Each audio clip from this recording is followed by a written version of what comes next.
Hi everybody, we are partway through Train Your Dog Month and I am here to give you a fun training tip that will help on walks. It's been so nice out and the melting snow holds lots of scent, so a lot of dogs get distracted as we start getting them back outside going for longer walks again. It's really a nice idea to bring some treats with you and be able to reinforce focus and attention on walks. Unfortunately, we live where it's cold. So if you are treating and using your hand to deliver those treats, your glove or mitten or fingers are going to get wet and slobbery and they're going to get really cold. And then you're going to have to cut your walk short or your fingers are going to freeze. So a really good alternative to this is using something else to deliver the treat to your dog. Something that I've found works really fairly well is a $1 serving spoon from Target. It's not perfect, but it works pretty well for treat delivery. It also fits really nicely in my treat pouch, which is important to find a spoon that fits in the pouch that you have or a pouch that works with whatever spoon you get. So you're not struggling to shove the spoon into the treat pouch to get the treats out. We want it to have smooth fluid motion between scooping the treat and delivering the treat.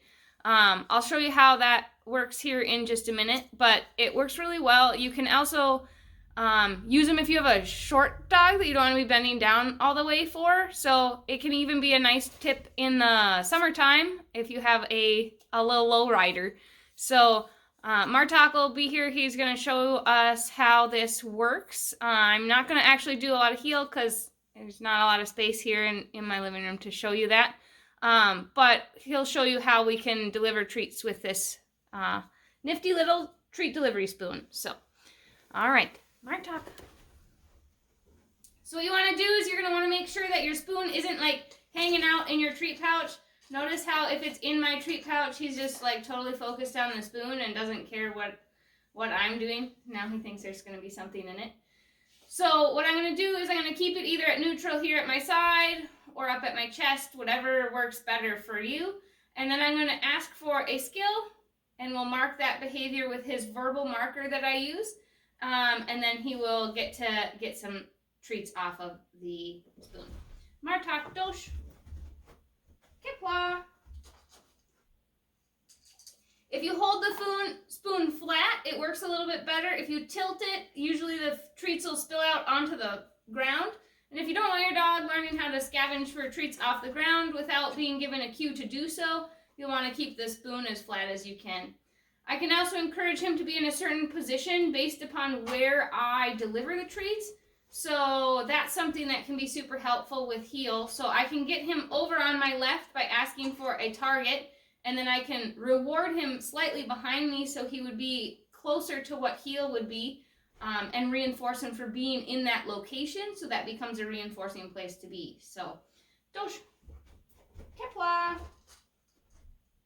So now by giving the treats over here, I'm making over here a reinforcing place to be rather than square in front of me, so that he's getting used to, oh, this is a really nice place to be on this side of my human over here. Martok, Josh, kepla. So even though it's not exactly a formal heel, we're still using this little game that we're playing right now as a demonstration to help him learn this is a really great place to be. Being over here is really worth something for you. Now he's going to volunteer his little placemat because that one works almost all the time. Kepla! It does take a little while for dogs to learn how to eat off of a spoon like this. Usually doing a little bit of practice like this in the house, they pick it up pretty quick and they're like, oh, that spoon, that's where the treats come from. And they're really pretty ready to grab them off of the spoon wherever you end up putting it down after you give your marker. But it can be a really great way. My fingers don't get slobbery. We can take nice long walks in these days that have been nice and warm.